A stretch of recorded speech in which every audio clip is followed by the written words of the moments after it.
Hello बच्चों, आज जो है हम क्लास 10th की रासायनिक अभिक्रियाएं, ये चैप्टर फर्स्ट है, इसे जो है स्टार्ट करने जा रहे हैं। और इसमें जो है आप सबका सहयोग चाहिए। यदि जो है आप सबका सहयोग रहा तो हमारा ये छोटा सा चैनल जो है बहुत बड़ा भी हो सकता है।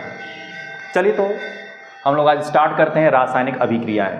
रासायनिक अभिक्रियाएं होती हैं क्या? सबसे पहली बात है, रासायनिक अभिक्रियाएं होती हैं क्या? जैसे आप लोग घर पे सब्जी बनाते हैं, चाय बनाते हैं, जो भी खाने पीने की चीज़ें आप बनाते हैं उसमें एक अपना स्वाद होता है, टेस्ट होता है। और वो टेस्ट या स्वाद कैसे आता है? वहाँ परस्पर क्या होती हैं? अभिक्रियाएं होती हैं। नीचे आप देखते हैं गैस का बर्नर जलता है, ऊपर कढ़ाई रखी जाती है और उसमें ऑयल वगैरह और तमाम चीज़ें डाल करके जो है एक रेसिपी तैयार होती है। तो वहाँ भी क्या होती है? एक अभिक्रिया होती है, जिसे हम क्या कहते हैं? रासायनिक अभिक्रिया। जैसे कि यहाँ देखिएगा, कोई ए और बी परस्पर मिले और मिल करके जो है एक नया यौगिक बना दिया, मिल करके एक नया यौगिक बना दिया AB। तो ये रासायनिक अभिक्रियाओं में सबसे पहली बात होती है कि दो पार्ट होते हैं। एक पहला पार्ट क्या होता है? अभिकारक। पहला पार्ट क्या होता है? अभिकारक, जिसे हम रिएक्टेंट कहते हैं। और दूसरा जो पार्ट होता है वो क्या होता है? उत्पाद, जिसे हम क्या बोलते हैं? प्रोडक्ट कहते हैं। क्या कहते हैं? प्रोडक्ट कहते हैं। जैसे ए और बी मिलकर के क्या बना दिए? AB। तो ये अभिक्रिया का पहला प्रकार हो गया। एक अभिक्रिया का एक और प्रकार होता है, A और B जब परस्पर मिले और मिलने के बाद क्या बना दिए? C+D। आप कहेंगे सर कि A और B मिले और C और D कैसे बन गया? तो C और D क्या बने? नए उत्पाद बने। कैसे उत्पाद बने? नए उत्पाद बने। तो यहां पे भी A+B क्या होगा? आपका अभिकारक कहलाएगा और C और D क्या कहलाएगा? आपका उत्पाद कहलाएगा। ठीक है। तो रासायनिक अभिक्रियाओं में जो है, रासायनिक अभिक्रियाएं तो ऐसे हम लोग बता देते हैं कि रासायनिक अभिक्रियाएं ये है, लेकिन रासायनिक अभिक्रियाओं को कराने के लिए कुछ टर्म्स और कंडीशन होते हैं। जैसे मैं पहला टर्म आपको बता रहा हूं ताप, दूसरा टर्म बता रहा हूं दाब, तीसरा बता रहा हूं, तीसरा जो होगा उत्प्रेरक, अगला होगा सूर्य का प्रकाश। ये सब क्या करते हैं? ये सभी मिल करके क्या करते हैं? रासायनिक अभिक्रियाओं में अपना बहुमूल्य योगदान देते हैं, जिससे रासायनिक अभिक्रियाएं क्या होती हैं? पूर्ण होती हैं और हमें एक अस्थायी उत्पाद प्राप्त होता है। ठीक है ना? तो अस्थायी उत्पाद प्राप्त होता है। अब आगे थोड़ा समझिएगा, ठीक है ना? आगे एक पॉइंट और है, इसे भी थोड़ा सा ध्यान दीजिएगा। अगला पॉइंट इसमें देखिएगा, जैसे रासायनिक अभिक्रियाओं में हम लोगों ने ये जाना कि दो पार्ट होते हैं। एक पार्ट क्या होता है? अभिकारक, और एक पार्ट क्या होता है? उत्पाद। अभिकारक और उत्पाद। चलिए देखिएगा, अभिकारक और उत्पाद। अभिकारकों से उत्पाद का बनना ही क्या कहलाता है? रासायनिक अभिक्रिया। जैसे अगर हम रासायनिक अभिक्रिया में अभिकारकों की बात करें तो अभिकारक भी हमेशा क्या होगा? यौगिक के रूप में होगा। किस रूप में होगा? यौगिक के रूप में होगा या तत्व के रूप में होगा। तत्व को ही हम लोग क्या बोलते हैं? परमाणु बोलते हैं। क्या बोलते हैं? परमाणु बोलते हैं। ठीक है ना? तत्व, परमाणु, ठीक है ना? और ये तत्व को यदि हम हटा दें, क्षण बल के हम यौगिक पे ही आए, तो यौगिक जब परस्पर अभिक्रिया करते हैं तो उत्पाद में भी हमारा क्या बनता है? यौगिक बनेगा। क्या बनेगा? यौगिक बनेगा। लेकिन ये जो यौगिक बनेगा, ये यौगिक कैसा बनेगा? नया बनेगा। क्या बनेगा? नया। किससे नया बनेगा? अभिकारकों से नया।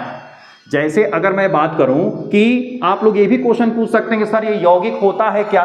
तो हम कहेंगे क्या कि दो या दो से अधिक तत्व जब आपस में मिलते हैं तो किसका निर्माण होता है? यौगिक का निर्माण होता है। आप ये भी कहेंगे सर ये यौगिक बना कैसे? आप तो सब कहते हैं कि तत्व आपस में मिलकर के यौगिक बनाते हैं। तो यौगिक बनाने का सिंपल सा तरीका क्या होता है कि आपके पास दो पार्ट होने चाहिए। एक पार्ट क्या होना चाहिए? धातु, और दूसरा पार्ट होना चाहिए क्या? अधातु।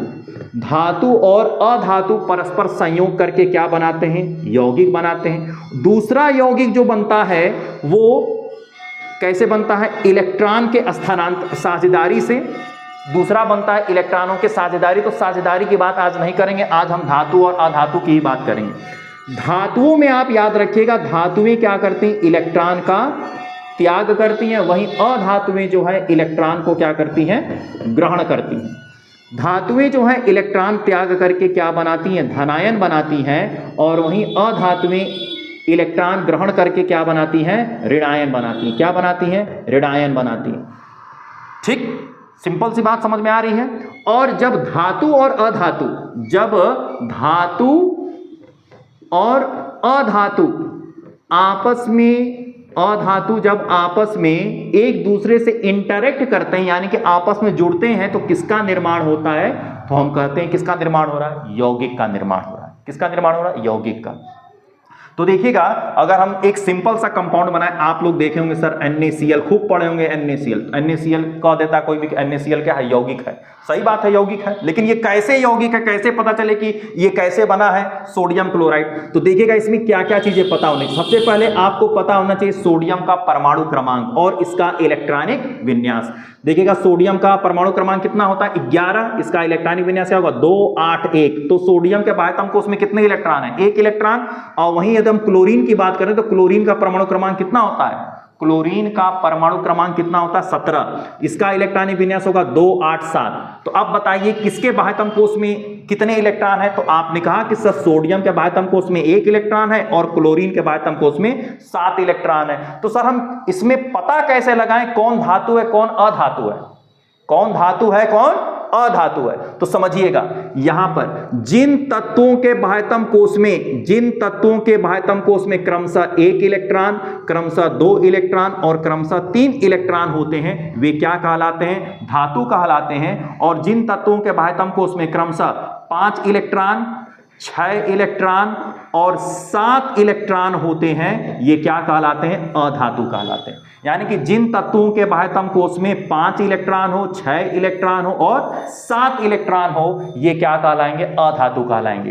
अधातुएं हमेशा इलेक्ट्रॉनों को ग्रहण करके अपने अष्टक का प्रसार करते हैं, और वहीं जो धातुएं होती हैं वो इलेक्ट्रॉनों का त्याग करके अष्टक का प्रसार करेंगी। जैसे सोडियम है, सोडियम के बाह्यतम कोश में कितना इलेक्ट्रॉन है? 1 इलेक्ट्रॉन है। तो कहां? धातु के पास 1 इलेक्ट्रॉन है ना, तो सोडियम क्या हो गया? हमारा धातु हो गया। तो ये सोडियम जो है अपने बाह्यतम कोश से 1 इलेक्ट्रॉन का क्या करेगा? त्याग करेगा।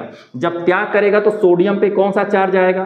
भाई सोडियम ने अपने बाह्यतम कोश से 1 इलेक्ट्रॉन का त्याग किया, तो सोडियम पे आया प्लस चार्ज, और प्लस कितना इलेक्ट्रॉन? 1 इलेक्ट्रॉन बाहर निकला, तो सोडियम पर आया 1 प्लस चार्ज। अब आप कहेंगे सर यहां पे तो इलेक्ट्रॉनिक विन्यास कितना था? 2 8 1, और यहां पे इलेक्ट्रॉनिक विन्यास कितना होगा? 2 और 8। अब सर समझ में आ रहा है, यहां पे क्या समझ में आया? हमें यह समझ में आया कि सोडियम के बाह्यतम कोश में 1 इलेक्ट्रॉन था, इसलिए सोडियम क्या हो गया? धातु हो गया।